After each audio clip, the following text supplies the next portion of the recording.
जन्म एक नहीं जन्म अनेका, छूटे नहीं कर्म का लेखा। एक जन्म नहीं, ये कर्म इंसान के साथ अनेकों जन्म तक होते हैं।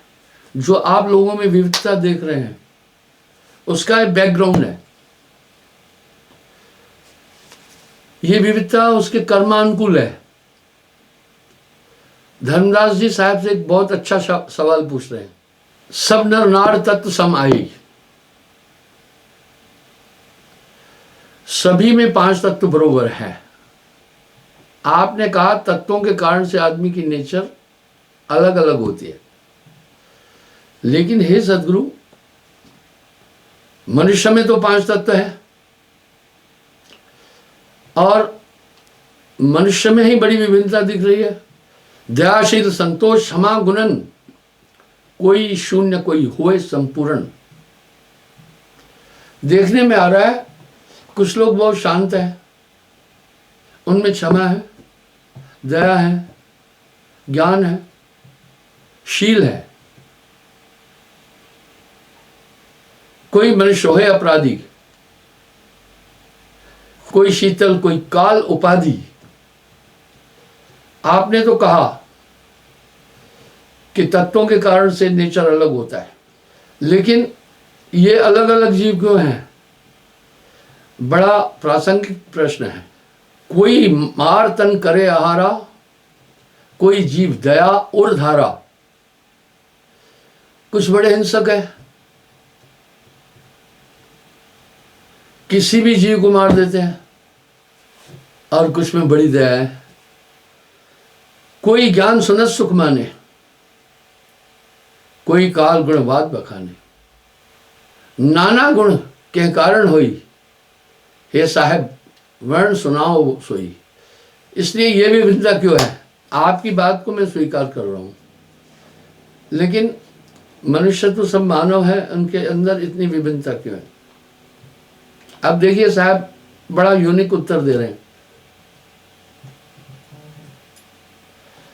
जाते नर ज्ञानी अज्ञानी, सो तो है कहूं सुनहो सहदानी। सहदानी का मतलब है परिचय। उसका मैं कारण बताता हूं ऐसा क्यों है। नाहर शेर को कहते हैं, सर्प और स्वर्ण से आ रहा। काग गिद्ध सूकर बंजारा। जो शेर, सांप, कुत्ता, सियार, लकड़बग्गा, भेड़िया, कौआ, गिद्ध, बिलार, मंजारा बिलार, ये मांसाहारी और भी अनेक जो जीव है, जो उस खानी से आता है, मनुष्य तन का होते हुए भी पीछे योनिन स्वभाव न छूटे। इस संसार में मनुष्य नहीं हुआ, यानी कोई मरा ही नहीं है, सिर्फ शरीर छूट जाता है। आत्मा तो फिर गंतव्य की तरफ चलती है कर्मानुकूल, इसलिए वो वृत्ति उसकी साथ रहती है। ताते चले काग के लेखे, प्रकट देह नर की देह प्रकट विषेके। वो देखने में तो मनुष्य होते हैं, लेकिन वो तो भी पशुविक जीवन जीते हैं। आपने कई ऐसे लोग देखे होंगे, इतनी कुंद बुद्धि है उनकी, लेकिन इस बात को कोई वैज्ञानिक नहीं बोल सकता है, कोई अन्य नहीं बोल सकता है। साहब ने इसकी व्याख्या बड़ी अच्छी दी। जहते जो इतने नर आए ताको के तैसो अहे स्वभाव अगकर्मी घातक विष पूजा, जो इन प्रभाव हुए नहीं दूजा, ये उसके साथ रहेगा ही रहेगा। आपने देखा कि काफी तपस्वियों ने काफी तपस्या की, लेकिन वो परिवर्तन नहीं ला पाए। अब साहब कह रहे सदगुरु मिले तो ज्ञान लखावे, काग दशा तब सब बिसरावे। जब सदगुरु मिलता है उसका पूरा पूरा स्वभाव मिटा देता है। वाह, आखिर कर्म तो आपके पास है ही ना, जन्म एक नहीं जन्म अनेका, छूटे नहीं कर्म का लेखा। ये अनेकों जन्म तक साथ अंतःकरण साथ रहता है। जो शैतान खोपड़ी है, मरने के बाद प्रेतात्मा में अगर गया तो उसमें भी शैतानी के काम करेगा। मैं प्रमाण देता हूं, कुछ छोटे बच्चे हैं, बड़े जिद्दी होते हैं, कुछ शील है। कहा होता है पूत के पैर पलने में दिख जाते हैं। आखिर उनको जिद कौन सिखाया? हठ कौन सिखाया? हिंसा कौन सिखाया? अभी तो उन्होंने ये सीखी नहीं। ये पिछला स्वभाव साथ रहता है। मूर्छा जोनिन छूटे तब भाई ज्ञान मस्कला फ्रे बनाए। वाह, गुरु कुमार शिष कुंभ है, गड़गड़ काड़ी खोट। ऐसी नाम की क्या ताकत है? पूरा उसको पिछले उसके पूरे कर्म को डिस्ट्रैक्ट कर देते हैं। मैंने एक बात कई बार बोली है, आदमी की 3 चेतनाएं हैं। प्रथम भौतिक चेतना मस्तिष्क की, जिसके द्वारा हम जी रहे हैं। ये चेतना मस्तिष्क ने संग्रहित की, किससे की? इंद्रियों के द्वारा। इससे छोटा बच्चा भी, उसको ये याद है ये मेरी माँ है, ये मेरा बाप है। ये इंद्रियों द्वारा संग्रहित की गई है, इसलिए इसको कहते हैं भौतिक स्मृति। दूसरी है अंतःकरण की चेतना। अंतःकरण की चेतना बड़ी विशाल है, उसको संस्कार भी कहते हैं, और कई जन्म की घटनाएं भी याद रहेगी। सैकड़ों जन्म की घटनाएं अंतःकरण में है। तीसरी आध्यात्मिक चेतना, आत्मिक चेतना, वो इतनी बड़ी है, इतनी विशाल है। जब ये आत्मा सतलोक में जाती है परम पिता के पास, मैं एक बात कहता हूं, सभी परमात्मा को जानते हैं। भला आप सोचें, जब उनके अंश है तो कैसे नहीं जानेंगे? परम लोक में जाकर सतपुरुष के दर्शन करने के बाद यूं नहीं लगता है कि पहली बार आया हूं। सतलोक पहुंचकर यूं नहीं लगता है, वहां पहुंचकर तो यूं लगता है ओ मैं तो यहां था ही। अब यहां साहब क्या कह रहे हैं? तुमसे बिसर गई सुध घर की, हंसा तू तो अमर लोक का, पड़ा काल बस आई। तुमसे बिसर गई सुध की, राख्यो काल भरमाई। यानी मन ने भ्रमित करके रखा, तुम्हें अपने घर की सुध यानी याद भूल गई है, पर याद है। जब धोबी बस्तर कर धोए, जस साबुन मिल उज्जवल होए। जैसे धोबी वस्त्र को धोता है, साबुन से उसे उज्जवल कर देता है, इस तरह गुरु समस्त कर्मों को वाश कर देता है। भाई गुरबिन हृदय शुद्ध ना हुई, कोटिन भांत करे जो कोई। हम वंशक ज्ञान से बौद्धिक विकास तो कर सकते हैं, लेकिन अपने अंतःकरण में छेड़ाछाड़ी नहीं कर पाएंगे। कई लोग ये अंतःकरण में जो संस्कार हैं पूर्वक्त किए हुए कर्मों के हैं। कई लोग कहते हैं भाग्य बड़ा या कर्म बड़ा। पहले हम देखते हैं भाग्य होता क्या है। किए हुए कर्मों का संचय ही भाग्य है। भाग्य का निर्माण तो आपके कर्म से ही हुआ। वाह, एक शायर ने अच्छा शेर कहा है, तेरे बाजू ही बना सकते हैं किस्मत तेरी। तेरे बाजू ही बना सकते हैं किस्मत तेरी, हाथों की लकीरों पे भरोसा मत कर।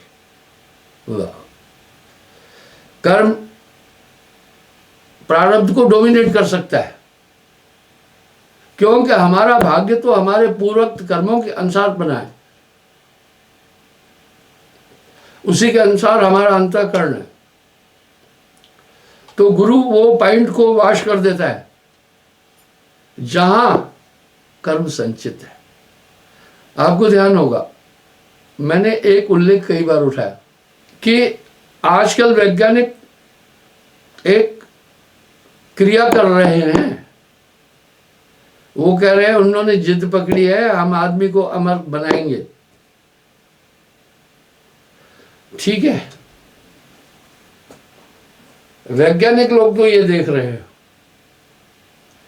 इंसान के पूरे शरीर की संरचना, किस तरह श्वास ले रहे हैं, किस तरह शरीर में शक्ति आ रही है, उस शक्ति को संग्रहित कैसे करें, ये तो देख रहे हैं। लेकिन वो इस शरीर को ड्राइव करने वाले ड्राइवर को नहीं देख पा रहे हैं, वो आत्मा को नहीं जान पा रहे हैं। वो शरीर को ही सब कुछ मानते हैं, पर हकीकत इससे कहीं अलग है। पर वो क्या कर रहे हैं, अभी मरने के 7 से 8 मिनट तक ब्रेन एक्टिव रहता है, ब्रेन जिंदा रहता है। इसी तरह जब इंसान के पार्ट्स निकाले जाते हैं बॉडी के दूसरे में रोपित करने के लिए, तो उसका कोई टाइम है, 2 घंटे है, 4 घंटे है, इतने में नहीं, बाद में वो डेड हो जाएंगे तो कुछ नहीं होगा। इसका मतलब है कि थोड़ी देर शरीर आत्मा के निकल जाने के बाद भी स्थिति में रहता है। उसी समय अगर किडनी निकाली तो किडनी थोड़ी एक्टिव होगी, बहुत ज़्यादा टाइम बाद फिर वो भी मर जाएगी। तो 7-8 मिनट आदमी को शरीर छोड़े हो जाने के बाद वो पूरी ब्रेन की मेमोरी को निकाल लेते हैं, उसको दूसरे में ट्रांसप्लांट कर लेते हैं। वो शोध कर रहे हैं। ये तो एक लेडी वैज्ञानिक थी, उसने ये शोध निकाला, आप YouTube पर भी देख सकते हैं।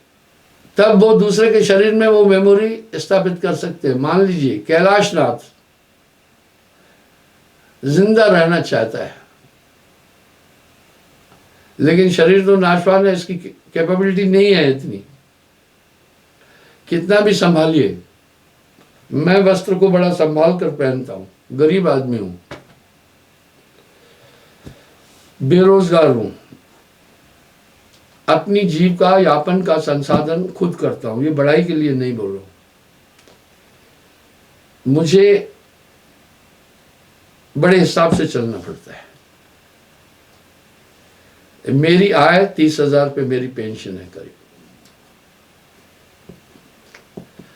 14-15 हजार रुपये मुझे किराया मिल जाता है। उसमें मैं 3 परिवारों का पोषण करता हूँ, अपने भोजन का पैसा देता हूँ, 10वां अंश देने की कोशिश करता हूँ। बहुत हिफाजत से भी पहनने के बाद ये कपड़े फिर भी खत्म हो जाते हैं। ढीले इसलिए पहन रहा हूँ, मैं फौजी हूँ, वहाँ तो पैंट शर्ट भी पहनते थे ना, सरकारी मिलती थी। मेरे कहने का मतलब है कितना भी केयरफुल रहो, बॉडी तो खत्म होना है, ये खत्म होगी। आखिर ये तन खाक मिलेगा कहाँ फिरत मगरूरी में। वो फिर उस मेमोरी को रिसीव कर ले। भाई मेमोरी को वो शांत भी तो कर लेते ना, इंजेक्शन एक लगाकर, आप देखते हैं। फिर होश में लाने के लिए एक इंजेक्शन भी लगा देते हैं, जरूर वो कोशिकाओं पर जाकर असर डालती है ना। इस तरह फिर वो क्या करते हैं, उस मेमोरी को संग्रहित करते हैं। अब उनको एक बॉडी चाहिए, बॉडी मुर्दा लाश नहीं चाहिए। जो बॉडी वो रिसीव करेंगे उसमें आत्मदेव होना चाहिए, उसके बिना काम नहीं चलेगा। तो फिर आप किसको अमर कर रहे हैं? मरे हुए में वो मेमोरी डालने से एक्टिवेट नहीं होगा। फिर वो क्या करेंगे, ये शोध अच्छा नहीं है, बहुत खराब है, ये होना भी नहीं चाहिए। क्यों? जैसे किडनी ट्रांसप्लांट का सिस्टम निकला, आपने देखा किडनी स्कैंडल कितना बड़ा। कुछ लोग बेचारे जिनके पास धन का अभाव है वो अपनी किडनी बेचते हैं। ये बहुत खराब चीज है। किडनी इस बॉडी की छन्नी है, जैसे हम छन्नी के द्वारा कचरा और गंदगी बाहर करते हैं, किडनी का तो बहुत बड़ा रोल है इस बॉडी में, तो वो किडनी बेच देते हैं। हालांकि इस पर गवर्नमेंट ने बैन लगाया और काफी चीजें भी की, लेकिन तो भी बदस्तूर आज तक भी किडनी का व्यापार चल रहा है। मैं इसके पक्ष में नहीं हूं कि इसका व्यापार हो। अगर परिवार के प्रियजन किडनी दान देते हैं तो अलग बात है, लेकिन एक आदमी से किडनी धन के कारण ली जा रही है, यानी हम धन से दूसरे की जिंदगी को खरीद रहे हैं। इसी तरह उससे भी भयावह है मेमोरी ट्रांसप्लांट। वो तो पूरा उसको खत्म करना है, और कुछ लोग मजबूरी में ये काम करेंगे। अब क्या होगा, कैलाशनाथ जीना चाहता है, अब ब्रिजनाथ को कहेगा भाई तेरी बॉडी रहेगी,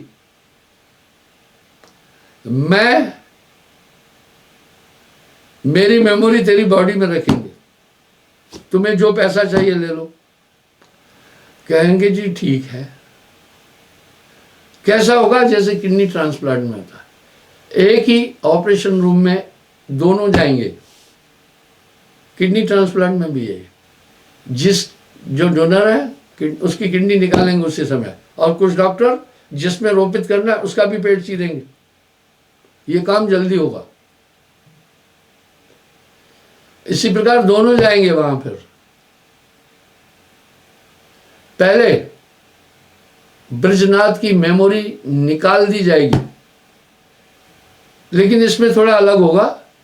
कैलाशनाथ तो पहले कहेगा मेरी मेमोरी जो आप सेव करो।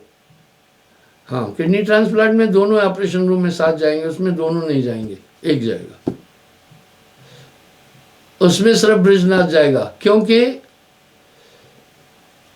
डॉक्टरों ने पहले ही कैलाशनाथ की मेमोरी कलेक्ट करके रिसीव की और सेव की हुई है। अब वो वहां क्या करेंगे, ब्रजनाथ की मेमोरी उसके बॉडी से बाहर करेंगे, उसको कहीं डिस्ट्रैक्ट कर देंगे, और कैलाशनाथ की मेमोरी इंजेक्ट करेंगे बॉडी में। अब वो बॉडी खड़ी होगी, अब वो ब्रजनाथ नहीं होगा, वो कैलाशनाथ होगा। वो नहीं जानेगा ब्रजनाथ के बीवी बच्चे और पूरी जिंदगी को, उसको अपनी पूरी जिंदगी की एक्टिविटी याद होगी। देखो, आपको याद है ना, मैं कनाडा में था, सत्संग के लिए गया था। मुझे वहां ये बात मेरे एक सत्संगी ने बताई कि आजकल डॉक्टर इस पर शोध कर रहे हैं। फिर जब मैं देखा यूट्यूब में भी इसका डिटेल है। इसका ये मतलब है कि मौत के समय आत्मदेव के साथ उसकी पूरी मेमोरी भी लेके चलते हैं। तभी तो कहा धर्मराय जब लेखा मांगे क्या मुख ले जाएगा। ये तो पुरानी है, और बॉडी में इंसेक्ट होना ये भी पुराना है। शंकराचार्य तो राजा अमरू की देह में गया था, वहां रहा था। शंकराचार्य ने अपनी बॉडी प्रिजर्व करने के लिए तेल के अंदर डुबा के रखी थी, और अपने शिष्यों को कहा था इसको डिस्ट्रैक्ट नहीं होने देना। यही काम राजा भोज ने भी किया था, और ये काम प्रेतात्माएं भी आती है। जब किसी के बॉडी में इंसेक्ट होते हैं, उसकी मेमोरी को थोड़ी देर के लिए सीज करते, वो खुद बैठ कर काम करते। ये टेक्नोलॉजी बड़ी ओल्ड है, पर है भयावह। इस तरह से हमारे अंतःकरण में वैसे ही वो सेव रहती है, जैसे एक सरकारी कर्मचारी एक जगह से तबादला होकर दूसरी जगह जाता है, लेकिन उसका रिकॉर्ड जो है वो रहता है।